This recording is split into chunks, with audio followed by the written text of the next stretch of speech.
Dacă cineva ar vrea să intre în casa ta, nu te-ai aștepta ca mai întâi să bată la ușă? Știi, Dumnezeu are puterea să spargă ușa și să intre cu forța în inima ta.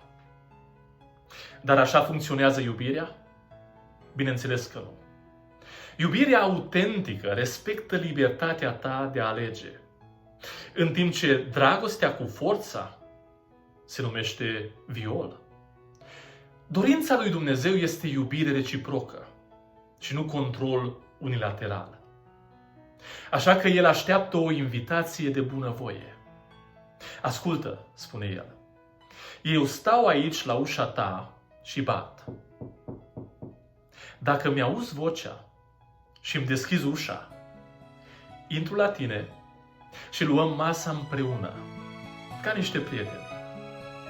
Cum ți se pare?